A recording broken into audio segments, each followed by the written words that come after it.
Hi there. My name is Chris, and my friend Charlene Thornton-Joe has asked me if I will read tonight's story, and I'm delighted to be able to do so, and I thank Charlene for the honor of doing this. I'm going to read a story that was just written 3 years ago. It's a great Canadian history story, and it's called The Little Boy from Jamaica, and it's the story of Devon Clunis. And it was actually published here in Victoria 3 years ago by Friesen Press. So it has not only a Canadian aspect, but it has a Victoria aspect too. And here's a picture of Devon when he was a little tyke in Jamaica, and this is his story, and I think you might find it a bit fascinating. Hi there. My name is Devon, and I want to tell you the story of how I became the first black chief of police in Canadian history. I want you to know that you can achieve your dreams and that there are a lot of people who will help you. I wasn't born in Canada. I was born in a place called Harmony Vale on the island of Jamaica. Do you know where Jamaica is? Jamaica is a tiny island in the Caribbean Sea. I bet you've never heard of it.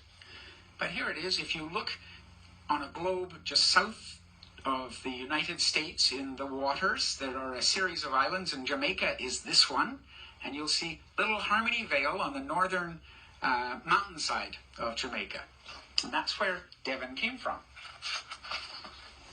Harmony Vale is a pretty place with lots of trees, beautiful birds, colorful flowers, and animals like cows and goats and pigs and donkeys and dogs and chickens and kitty cats.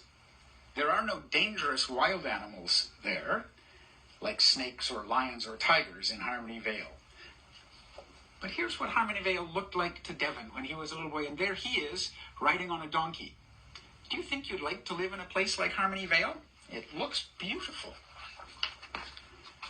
My home in Harmony Vale didn't have electricity, so we couldn't turn out the lights. We had to use a lamp to see at night.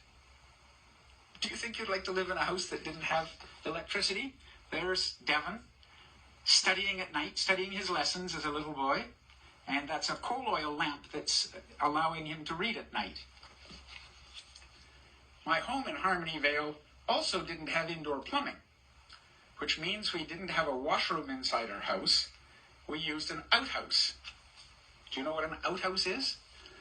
That's what it looked like to Devon. It was a concrete block outside. You might, if you've gone to the lake at summertime or a cabin up in the winter, you might use an outhouse. But generally, we have our bathrooms in our houses.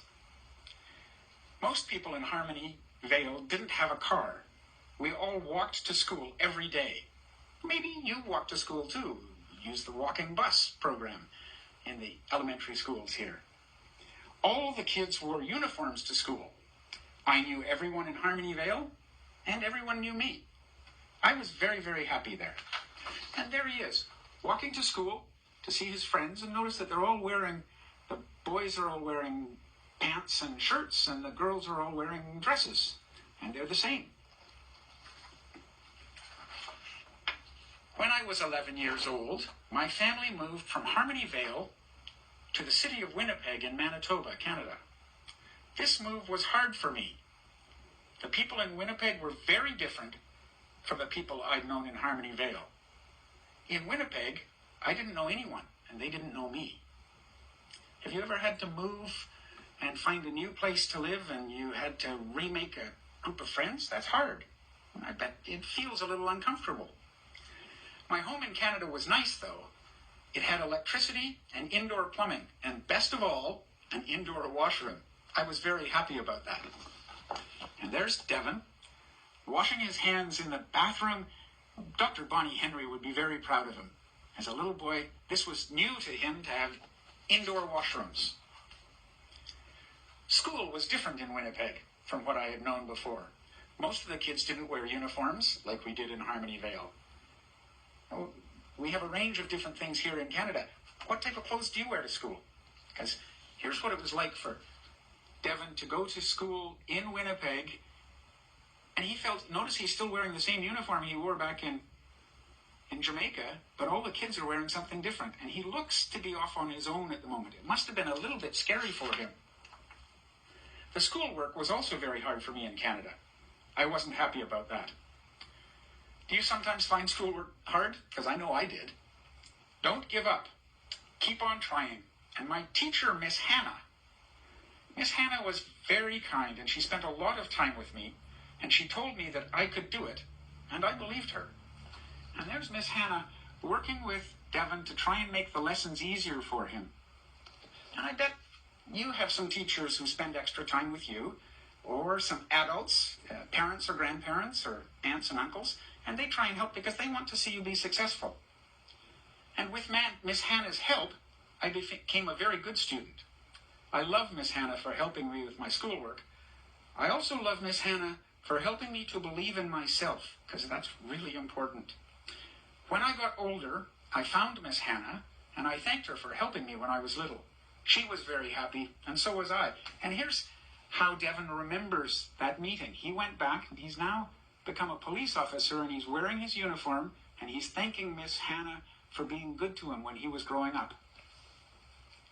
Even though it was hard at the beginning, I was glad we moved to Canada. I learned that there were many people like Miss Hannah who wanted to help me. I know that there are a lot of people who want to help you, too. Do you know some of those people, or are they sort of a little bit magic and out there and you haven't met them yet? But there are people who want you to succeed. And there's Devon thinking. What's he thinking?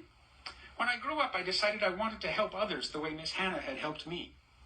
I thought and thought about how I could help others. You probably go through that same process now. I hope you do. One day I met a police officer who told me that I could become a police officer too and help others. I had never seen a black police officer in our city and never thought I could be one. That police officer helped me, and I became one of the first black police officers in our city. Do you have people who want to help you with your dreams? I hope you do, because that's important. And they're out there, but sometimes they stay in the background. I was very happy because I became a police officer. My family and friends were proud of me. I bet you have family and friends who are proud of you when you do good things too, and particularly when you help others. I helped a lot of kids as a police officer. I taught them how to stay safe.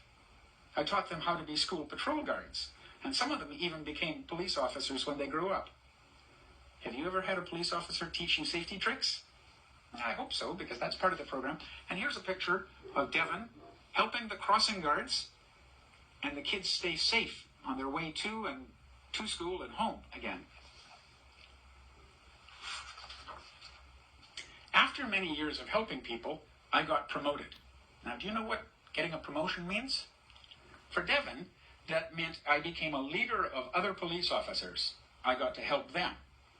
I did my best to take care of them so that they could go out and take care of kids by teaching them how to stay safe. I kept getting promoted until one day I applied to become the leader of all the police officers in our city. That's the city of Winnipeg. I applied to become the chief of police. That was different because a black person had never, ever been a chief of police in Canada. My family and my friends told me to try my best, and I did. An amazing thing happened. I got promoted again, and I became the first black chief of police in Canadian history. Everyone was very happy. And there's Devon with his parents and a friend who's giving him a hug. And they're very proud because he's just become the first black police chief in Canada. I learned that with hard work and help from others and a belief in yourself, you can achieve your dreams. I want you to know that you can achieve your dreams too. Do you believe me? I really hope you do. Because if a little boy from Jamaica can do it, you can do it too. And there's Devon Clunis, the first black chief of police in Canada. And it just happened in this last decade, in the last 10 years. And I shared that picture of you before, of Devon, as a little boy in Jamaica. And here's a picture of him when he became the chief of police for the city of Winnipeg. I hope you've enjoyed tonight's reading. I hope you get some sleep now.